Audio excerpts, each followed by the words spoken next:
चलिए ठीक है। अच्छा, लास्ट टाइम हमने जो फंक्शंस किए थे उसमें सिंपल हमने फंक्शन को यूज करने से पहले डिक्लेयर किया था, ठीक है। फंक्शन को यूज करने से पहले डिक्लेयर किया था, सेम लाइक जिस तरह से आप एक वेरिएबल को यूज करने से पहले डिक्लेयर करते हैं, उसी तरह से हमने एक फंक्शन को यूज करने से पहले डिक्लेयर किया था। और डिक्लेयर कहाँ पे किया था? मेन से ऊपर।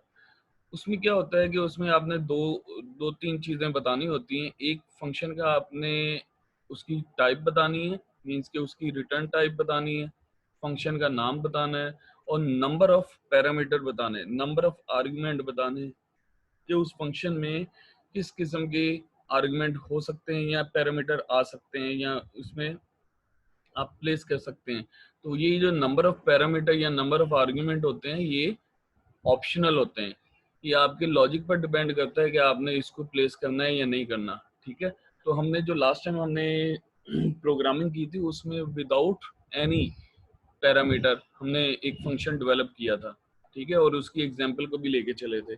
और थ्योरेटिकली आपको अगर मैं दिखा दूं तो थ्योरेटिकली आपने इस तरह से ये एग्जांपल की थी, ये वाली, ये एग्जांपल आपने की थी जिसमें मुख्तलिफ डाटा टाइप्स को डिस्प्ले किया था और उनसे ऊपर आपने एक स्टैटिक लाइन प्रिंट की थी, ठीक है, इस फंक्शन को कॉल किया था।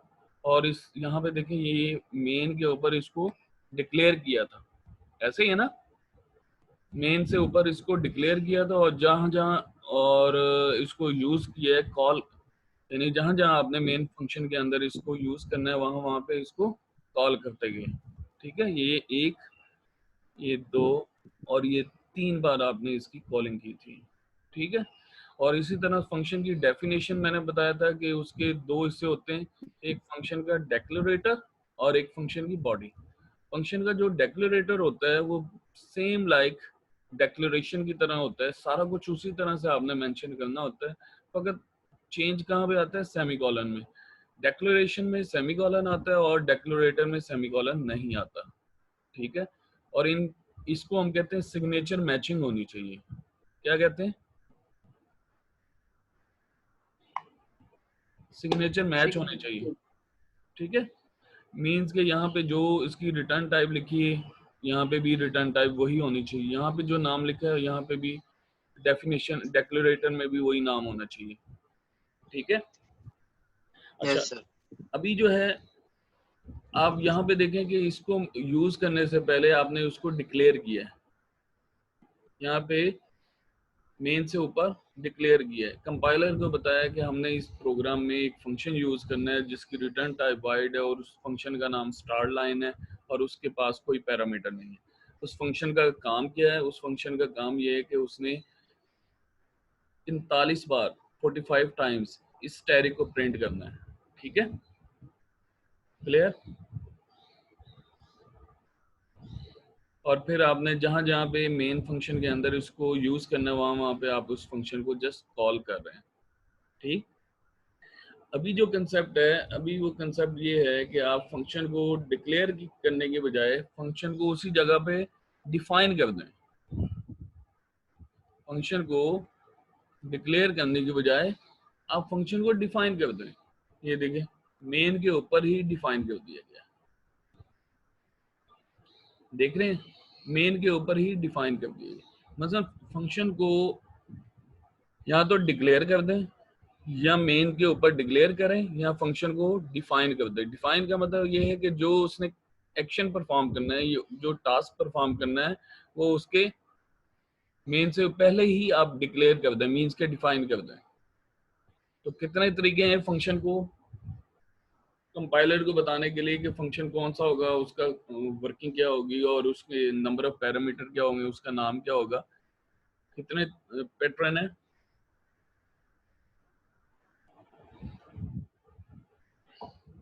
हाँ जी बताएं। सर ये रिपीट करिएगा दोबारा से क्वेश्चन। मैंने ये कहा है कि अगर आपके पास एक फंक्शन आपने यूज करना है अपने प्रोग्राम के अंदर, तो उस फंक्शन को यूज करने से पहले हम क्या करते होते हैं? उसे जैसे मैंने डिक्लेयर आपको करते हैं। डिक्लेयर करते हैं, बिल्कुल डिक्लेयर करते हैं। अगर डिक्लेयर ना करना हो तो फिर आपको पूरी तरह से उसी जगह पे आपको डिफाइन करना पड़ता है, ठीक है। यस या तो डिक्लेयर करें, या मेन के ऊपर डिक्लेयर करें, या मेन के ऊपर आप उसको डिफाइन करें। डिफाइन का मतलब ये है कि उसका उसका डेक्लरेटर और उसकी जो बॉडी है वो एज ए कंप्लीट कंप्लीट उसको वहां पे आपने प्लेस करना है मेन के ऊपर। तो सर अगर हम डिक्लेयर नहीं करते सीधा डिफाइन करते हैं तो सर डिफाइन करने में डिक्लेरेटर के आगे हम सेमीकोलन लगाएंगे? नहीं, फिर नहीं लगाएंगे। डेफिनेशन में जो फंक्शन डेफिनेशन में जो है डेक्लरेटर, और डेक्लरेटर के एंड में सेमीकोलन नहीं होता, फिर उसका ब्लॉक ऑफ स्टेटमेंट होता है, यानी उसकी बॉडी होती है जिसमें आपने जो भी टास्क परफॉर्म करवाना है उसका कोड होता है, ठीक है। और जब भी आपने इसको यूज करना है जस्ट आपने कॉल करना है। तो यहाँ पे देखिए ये वो जो हमने मेन के बाद डिफाइन किया था, ये वाला हिस्सा मेन के बाद हमने डिफाइन किया था, अब मेन से ऊपर है। इसका मतलब ये डिक्लेयर भी हो गया, डिफाइन भी हो गया, ठीक है। यहाँ पे है किसी का क्वेश्चन? No sir. अच्छा, यहाँ पे इसी उसी एग्जांपल को लेके चल रहे हैं। तो यहाँ पे देखें कि आपके पास वही मेन फंक्शन है, उसके अंदर पहली बार इसको कॉल किया है स्टार लाइन 45 टाइम्स, ये स्टैटिक को प्रिंट करेगा, मींस कि एक लाइन होगी जिसमें 45 स्टैटिक होंगे। फिर ये लिखा आएगा नई लाइन पे डाटा टाइप और रेंज, उसके बाद न्यू लाइन पे फिर आपके पास ये स्टैटिक 45 टाइम आएंगे, और उसके बाद नई लाइन, क्योंकि यहाँ पे डेफिनेशन में एंडल लिखा हुआ है, और उसके बाद ये करेक्टर प्रिंट होंगे, और ये मींस कि ये स्ट्रिंग प्रिंट होगी, उसकी रेंजेस हैं, ये डाटा टाइप्स उनकी रेंजेस, और इसी तरह से आपका ये प्रोग्राम कंप्लीट होता है। क्लियर? तो यानी कि मेन के बाद आपने उसको डिफाइन नहीं किया। अगर मेन के बाद आप उसको डिफाइन करते हैं तो मेन से पहले उसको डिक्लेयर करना है, ये दूसरा पैटर्न है, ठीक है भाई? क्लियर है? Excuse me sir. हाँ जी, हाँ जी, बोले। सर इसे तो हमें डबल लाइन मतलब डबल स्लैश लगाई है, तो कमेंट है, इसे कैसे कंपाइलर रीड करेगा? नहीं, कंपाइलर इसको रीड नहीं करेगा। ये वाली लाइन आप बोल रहे हैं? ये वाली, ये यस सर, इससे ऊपर वाले जो स्टार लाइन जिसे हमने डिफाइन किया जहाँ पे। ये ये सारे कमांड्स हैं, लेकिन फंक्शन कौन सा है? Yes sir. ये फंक्शन के अंदर लूप चला हुआ है, और लूप ने उसको 45 टाइम्स उसने डिस्प्ले करना है एक करेक्टर को, 45 टाइम्स उसने। हाँ जी हीरा।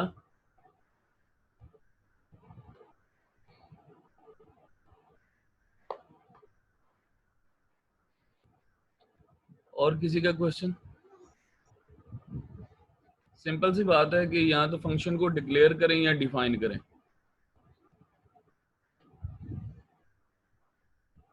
क्लियर है? Yes sir. अच्छा, नेक्स्ट है हमारे पास passing argument to functions. Function को बाज़ हम वैल्यू भी पास आउट करते हैं, या सिंपल कांस्टेंट वैल्यूज, या फिर वेरिएबल, या फिर एड्रेसेस। तो ये फंक्शन को जो भी हम वैल्यू या एड्रेसेस या आप वेरिएबल की आप बात करेंगे तो उसको हम कहते हैं पैरामीटर पासिंग, या function passing argument to function. मतलब बाज़ औक़ात ऐसा होता है ना कि आपको एक फंक्शन को ऑपरेट करने के लिए कुछ वैल्यू भी देनी पड़ती है, कुछ वैल्यू असाइन भी करनी पड़ती है कि इन वैल्यूज के ऊपर वर्किंग करें। यानी बाज़ औक़ात ऐसा होता है कि जब आप ये चाहते हैं कि फंक्शन किसी खास वेरिएबल पर या किसी खास वैल्यू पर वर्किंग परफॉर्म करे, जो वैल्यू खुद से ना बोले आप उसे प्रोवाइड करें, ठीक है। जैसे लास्ट टाइम हमने एक एग्जांपल की थी, याद है? उसमें हमने एक फंक्शन बनाया था, और उस फंक्शन में हमने क्या किया था कि एक मैसेज को डिस्प्ले करवाया था। ऐसे ही था, और भी कोई हमने एग्जांपल लिखी थी?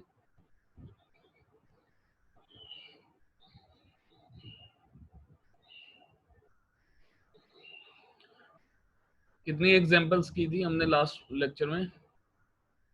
सर 2, एक पॉज सर नेक लूप वाली बनाया था। अच्छा, एक पॉज नेग वाली हमने की थी जिसमें हमने ये देखा था कि नंबर पॉजिटिव है या नेगेटिव है, ऐसे ही ना? तो वो नंबर कहाँ पे स्कैन किया था हमने?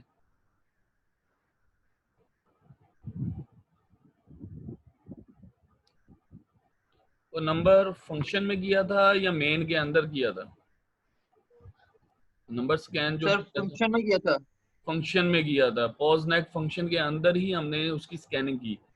क्या जरूरी है कि उसी के अंदर हम करें, फंक्शन के अंदर ही उसको रीड करें या स्कैन करें? मेन के अंदर भी तो किया जा सकता है, और मेन के अंदर जो कॉलिंग होती है, कॉलिंग के साथ उस नंबर को भी तो भेजा जा सकता है ना, कि वो फंक्शन खुद चेक करे कि इसमें कि ये पॉजिटिव है या नेगेटिव। जैसे आप कैलकुलेटर यूज करते हैं तो कैलकुलेटर में ऑलरेडी फंक्शंस के बटन है। साइंटिफिक कैलकुलेटर जब आपके पास होता है तो ऑलरेडी उधर बटन बने हुए हैं और फंक्शन अवेलेबल है। आप कोई वैल्यू प्रेस करते हो, जैसे आपने स्क्वायर रूट लेना है, आपने कोई वैल्यू देनी है तो उसके बाद स्क्वायर रूट अप्लाई होगा ना।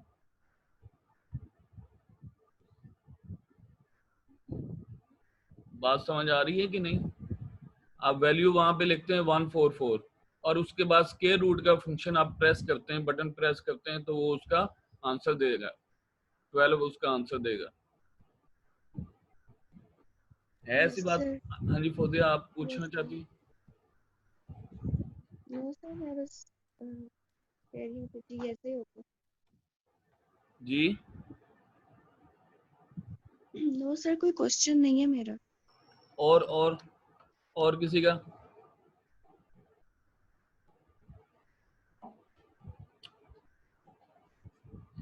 अच्छा, उसी प्रोग्राम को हम देखते हैं, वो जो एग्जांपल हम अभी स्टडी कर रहे थे उसी एग्जांपल को देखते हैं। यहाँ पे देखें, मैंने आपको बताया था कि पैरामीटर जो होते हैं या आर्गुमेंट जो होते हैं वो ऑप्शनल होते हैं, वो आपके लॉजिक पर डिपेंड करता है कि आप उसमें प्लेस करना चाहते हैं या नहीं। तो यहाँ पे इस लाइन को जरा गौर से देखें, इस लाइन को देखें, ये हमने क्या किया है। सबसे पहले तो ये बताएं ये लाइन क्या रिप्रेजेंट कर रही है?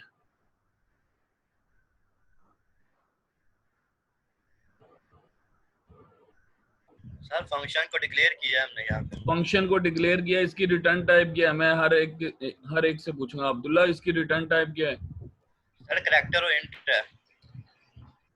अच्छा, नहीं, इसकी रिटर्न टाइप पूछी है मैंने। हमारा आप बताएं। सर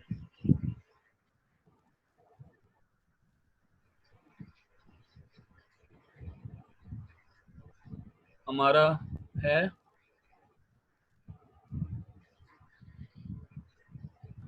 हमारा नहीं है, यहाँ पे प्रेजेंट है। आमना फयाज,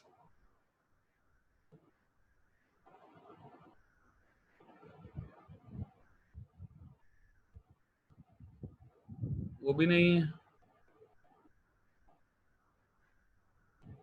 सर माइक नहीं चलता हमारा फयाज का।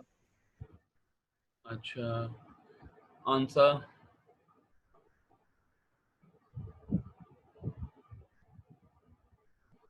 रिटर्न टाइप आपने बतानी है। आंसर आपने रिटर्न टाइप बतानी है।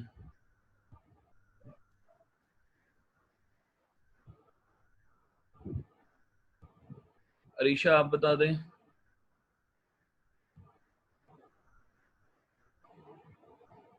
अक्सर लोग प्रेजेंट होके निकल जाते हैं और दूसरे मोबाइल पे यूज गेमें खेलते हैं, फिर ऐसे ही ना? नहीं सर, मैं हूँ। अच्छा, यस सर। बताएं बताएं, फिर जल्दी से बताएं। रिटर्न टाइप, इस लाइन में रिटर्न और टाइप।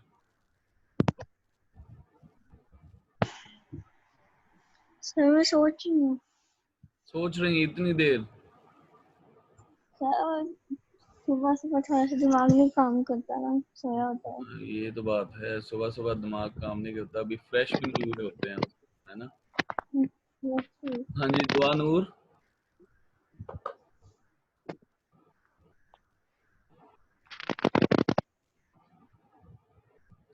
दानिया, है दानिया आज?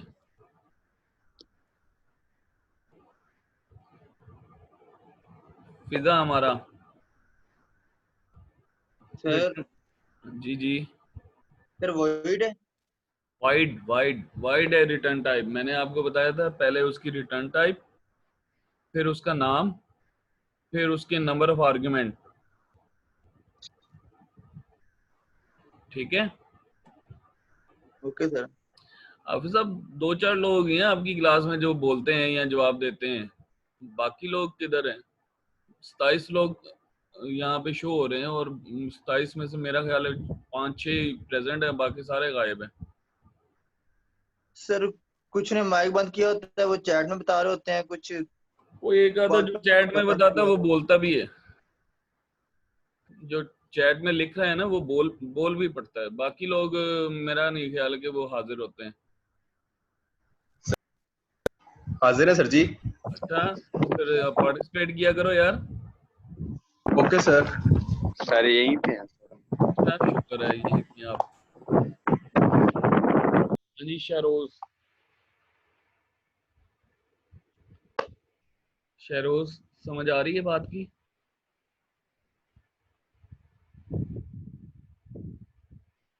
ये आपके पास रिटर्न टाइप, ये आपके पास फंक्शन का नाम, और ये उसके 2 पैरामीटर। कितने पैरामीटर है? 2 कौन कौन से? करेक्टर हुए हैं। अब ये पैरामीटर नहीं है, पैरामीटर टाइप है, ओके सर। आर्गुमेंट टाइप है।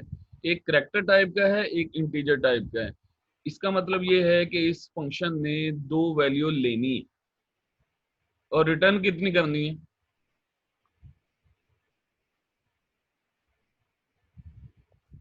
रिटर्न सर रिटर्न कोई भी नहीं। रिटर्न बिल्कुल कोई भी नहीं करेगा। मीन्स कि अपना काम करेगा और चला जाएगा, खत्म हो जाएगा, उसकी वर्किंग खत्म हो जाएगी। पहला पैरामीटर, पहला आर्गुमेंट इसके पास किस किस्म का होना चाहिए? कैरेक्टर टाइप, और दूसरा, इंटीजर टाइप। इसका मतलब ये है कि ये हम कंपाइलर को बता रहे हैं कि हमने इस प्रोग्राम के अंदर एक ऐसा फंक्शन यूज करना है जिसको हमने 2 पैरामीटर सेंड करने हैं, 2 वैल्यू सेंड करनी है। पहली वैल्यू करैक्टर टाइप की होगी और दूसरी वैल्यू इंटीजर टाइप की होगी, और रिटर्न ये कुछ नहीं करेगा। ठीक है, अब वहां पे हमने जो प्रीवियस एग्जांपल हमने देखी थी, ये वही एग्जांपल है, लेकिन उसमें हमने चेंज किया है। चेंज किया है, पैरामीटर टाइप बना दिए, उसको आर्गुमेंट बना दिए यहाँ पे। अब यहाँ पे देखें, जब इसको कॉल कर रहे हैं ना, तो पहला यहाँ पे क्या मेंशन किया गया है? कॉलिंग में देखें, पहला कैरेक्टर क्या है? एक ब्लैंक स्पेस है, स्पेस है, ब्लैंक नहीं है। दोबारा देखें, ये क्या है? ये डैश। डैश। और ये क्या है? 43। ये इंटीजर। डैश जो है करेक्टर है, सिंगल कोट में लिखा है, और 43 जो है वो इंट है, इंटीजर वैल्यू। इंटीजर है। और यहाँ पे देखें, ये क्या है? अब क्या, कौन सा करेक्टर पास किया है? Equality symbol. और दूसरा पैरामीटर इंटीजर 23। 23। और यहाँ पे सेम पहले वाले की तरह, ऐसे है ना? यहाँ पे जिस तरह से पहले फंक्शन को कॉल किया उस तरह से, बाकी चीजें तो वही है ना जो पहले एग्जांपल में हम देख चुके हैं। Yes sir. आप देखें फंक्शन डेफिनेशन, देखें ये है आपके पास फंक्शन डेफिनेशन। गौर करें, हमने उसी तरह से सिग्नेचर मैच किए, वाइड रैप करेक्टर जो ऊपर हमने डिक्लेयर किया था, उसके बाद हमने पैरामीटर में 2 टाइप्स लिखी थी। अब जो टाइप है यहाँ पे, पहली टाइप थी हमारे पास करेक्टर और दूसरी टाइप थी हमारे पास इंटीजर। अब जो वैल्यू यहाँ पे आएगी ना, करेक्टर और इंटीजर, उनके लिए उन वैल्यू को कैच करने के लिए यहाँ पे भी वेरिएबल हमें चाहिए जिनमें वो वैल्यू जो है वो स्टोर हो, कॉपी हो। तो हमने करेक्टर को स्टोर करने के लिए ch यूज कर लिया है और इंटीजर को स्टोर करने के लिए एन यूज कर लिया, यानी जो डैश था वो सी एच में आ जाए और 43 एन में आ जाए फर्स्ट टाइम। क्लियर? और लूप हमने Yes, कहाँ sir. तक लगा दिया? लूप में देखें हमने जे लेस देन लिख दिया, जे लेस देन एन। एन वो तादाद है जो उस करेक्टर को उतने टाइम्स प्रिंट करेगी, रिपीट करेगी। और सी एच में हमारे पास वो करेक्टर है जिसको हमने प्रिंट करना है, तो वो करेक्टर हम एन टाइम्स तक प्रिंट करेंगे। तो एन टाइम क्या है? 43 टाइम्स, 23 टाइम्स और फिर 43 टाइम्स। तो इतने टाइम्स आपने उसको रिपीट करना है या लूप एग्जीक्यूट करना है और उस लूप के बिहाफ पर आप वो करेक्टर डिस्प्ले करेंगे। ठीक है, यहाँ तक समझ आई है? सर वो बिलाल ने बिलाल ने पूछा क्वेश्चन किया है कितने कि हम आर्गुमेंट, कितने आर्गुमेंट्स पास कर सकते हैं। नंबर ऑफ आर्गुमेंट पास कर सकते हैं, लेकिन हमेशा रिटर्न एक ही वैल्यू करेगा। अगर रिटर्न करवानी है ना, फंक्शन से वैल्यू रिटर्न करवानी है तो एक वैल्यू रिटर्न करेगा, ये ध्यान में रख।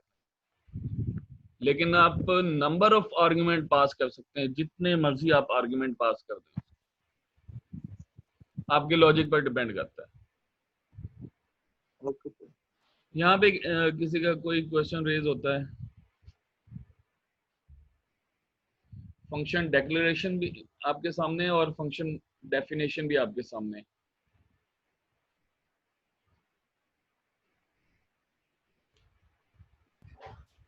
सर जो हमने फंक्शन डेफिनेशन में वो सी एच और एन डिक्लेयर किया है यहाँ पे, वो फंक्शन की बॉडी में डिक्लेयर कर सकते हैं उसे अलग से? पहले तो आपने जो वैल्यू आपने कैच करनी है ना, तो वो तो आपको वहीं पे मेंशन करनी पड़ेगी। ये यहाँ पे अलहदा से फंक्शन के वेरिएबल अलहदा से आप डिक्लेयर कर सकते हैं यहाँ पे।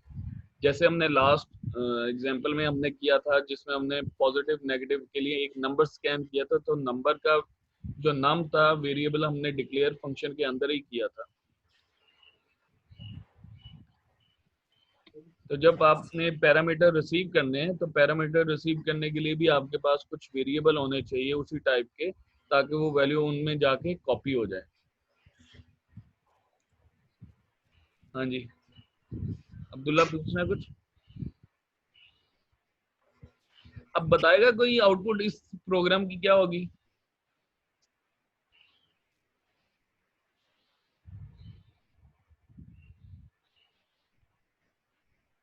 प्रीवियस एग्जांपल में तो हमने ये देखा था ना कि हमने फिक्स किया हुआ था स्टैटिक प्रिंट होगा, 45 टाइम प्रिंट होगा एक लाइन के ऊपर, फिर आपका ये वाला सी आउट प्रिंट होगा, फिर उसके बाद स्टैटिक प्रिंट होगा और 45 टाइम प्रिंट होना था, उसमें लाइन एक और बन जानी थी। फिर आपका ये डाटा प्रिंट होना है और फिर उसके बाद फिर एक लाइन आपने शो कर दी थी स्टैटिक की, 45 करेक्टर्स मींस के 45 स्टैटिक वहां पे प्रिंट हो जाते हैं। अब क्या आउटपुट होगी, इस मेन को देखते हुए आपने बताना है, मेन को देखते हुए बताना है। हाँ जी, सर सी एच प्रिंट होगा N times. C H print होगा एंड टाइम, पहले ये स्टेटमेंट है, तो सी एच में क्या है? Dash, yes sir. यानी डैश प्रिंट होगा 43 टाइम्स,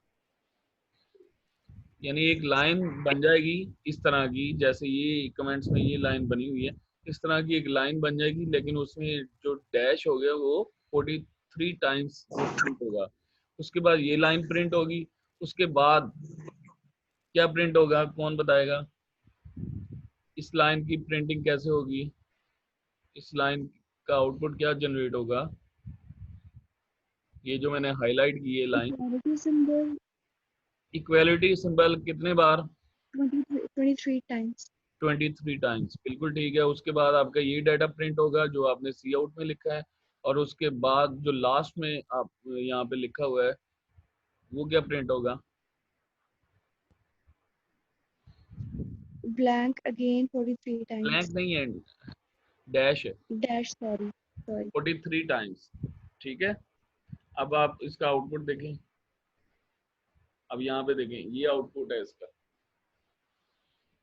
ये जो डॉटेड लाइन कह लें या डैश कह लें, ये डैश वाली जो लाइन है ये 43 टाइम्स ये डैश है, और उसके बाद ये जो लाइन है जहाँ पे इक्वलिटी का सिंबल है ये 23 टाइम्स अपेयर हुआ है, और ये एंड में देखें तो ये आपके पास 43 टाइम्स डॉटेड लाइन।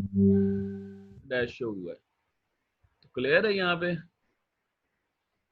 सर ये 43 टाइम और 23 टाइम का नहीं सर, ये समझ लगी कुछ भी। आप अपनी मर्जी से इसको कम ज्यादा कर सकते हैं ना। आपने यहाँ पे देखे ना, आपका ये जो लॉन्ग रेंज है वो यहाँ तक आ रही है, इतनी ज्यादा आ रही है। अगर 43 करेक्टर आपने यानी ना 43 टाइम्स आपने इस लाइन को इस करेक्टर को डिस्प्ले किया है तो वो उसके नीचे हेडिंग बन रही है, मीन्स कि यहाँ तक आपका डाटा है। हालांकि ये उससे भी एक्सीड कर गया, 44 टाइम आप कर लें। उसके नीचे ऐसे आप एक ऐसे समझ लें आप लाइंस लगा रहे हैं कि आपका जो डाटा है यहाँ तक है, एक टेबल सा बना रहे हैं। और यहाँ पे देखें ये जो हेडिंग है डाटा टाइप और रेंज, ये डाटा टाइप और रेंज यहाँ तक, रेंज यहाँ तक खत्म हो जाती है। अगर आप चाहें तो आप यहाँ तक आप इक्वल का सिंबल आप लगा सकते हैं, लेकिन यहाँ तक क्यों लगाया, क्योंकि इसकी जो फर्स्ट रेंज है वो यहाँ तक आ रही है, इस करेक्टर तक आ रही है, तो यहाँ तक इसलिए इसको यहाँ तक पूरा किया है। हाँ बोले, ये आपकी सर अपनी वो मर्जी ऊपर है। थोड़ा आप प्रोग्रामिंग के साथ जाइए। प्रोग्राम में मैं आ गया, ये मेरे पास प्रोग्राम है। हाँ जी बोले। शो नहीं हो रहा सर अभी, क्या? प्रोग्राम नहीं सर शो हुआ अभी तक। मैं इधर बस आ गया सर। सर ये देखें यहाँ ये 43 लिखा है कैरेक्टर के साथ, और ये जो नीचे 23 लिखा है, ये सर नीचे हमने तो एक्सप्लेन नहीं कहीं भी किया, तो इसकी नहीं सर समझ आ रही कुछ भी। किसकी? ये 43 और जो 23 लिखा है ये वाला हाँ। इंटीजर, तो सर ये नीचे तो सर इसके बारे में हमने कहीं पे एक्सप्लेन नहीं किया। यार मैंने आपको बताया कि जितनी भी वैल्यू आप पैरामीटर के तौर पर सेंड करते हैं ना, तो उसको फंक्शन में कैच करना पड़ता है हमें। फंक्शन में कैच किस में कर रहे हैं, करेक्टर को हम ch में कर रहे हैं, और ये इंटीजर वैल्यू को n में कर रहे हैं, और n को हमने फॉर लूप में यूज कर लिया। पहले हमने जो फॉर लूप यूज किया था उसमें 45 फिक्स किया हुआ था हमने, ये 45 फिक्स रहेगा हमारा, कि हमारी जो लाइन शो होगी वो 45 करेक्टर्स के ऊपर होगी। अब हम उसको वेरिएबल बना रहे हैं, मींस कि अपनी मर्जी से कोई भी वैल्यू हम सेंड कर सकते हैं, और कोई भी करेक्टर सेंड कर सकते हैं कि ये करेक्टर प्रिंट हो और इतने टाइम्स प्रिंट हो। तो हमने उसको मजीद फ्लेक्सिबल किया है, पहले प्रोग्राम से हमने मजीद फ्लेक्सिबिलिटी पैदा की है उसके अंदर, कि हम अपनी मर्जी से नंबर ऑफ टाइम्स हम कोई भी करेक्टर प्रिंट कर सकते हैं, फिक्स नहीं है अब। Okay sir. जस्ट हमने कॉल करना है, कॉल करने के वक्त ही हमने बताना है हमने कौन सा करेक्टर प्रिंट करना है। ठीक है, तो यहाँ पे हम देखें, यहाँ पे हमने डैश लिखा है, यहाँ पे हमने इक्वल का सिंबल लिखा। तो आपकी मर्जी आप डॉलर लिख दें, आपकी मर्जी आप हैश सिंबल लगा दें, आपकी मर्जी है आप @ लगा दें, आप करेक्टर कोई भी आप प्रिंट करना है, और आपकी मर्जी यहाँ पे 100 लिख दें, आपकी मर्जी यहाँ 50 लिख दें। Okay sir. Clear? Clear sir. और किसी का क्वेश्चन कोई?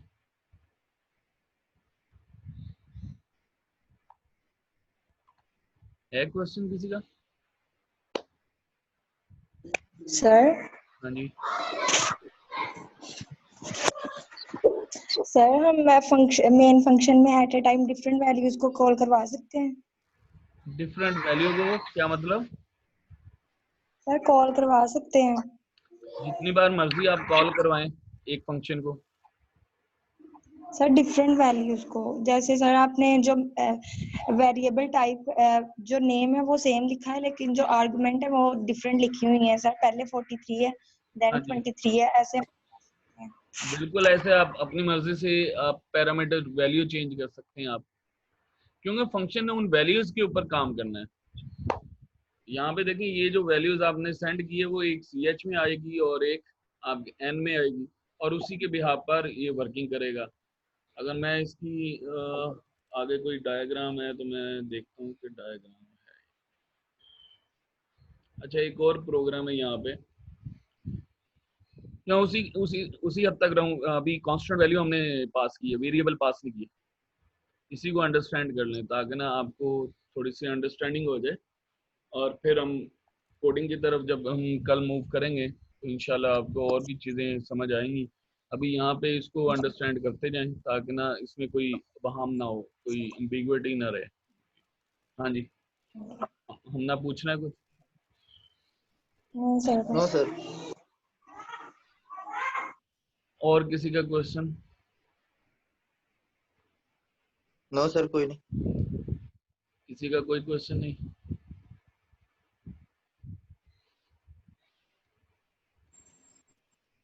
हमारे पास 1 मिनट है, 1 मिनट में अगर किसी ने क्वेश्चन करना है तो कर ले, नहीं तो ये मीटिंग बंद हो जाएगी।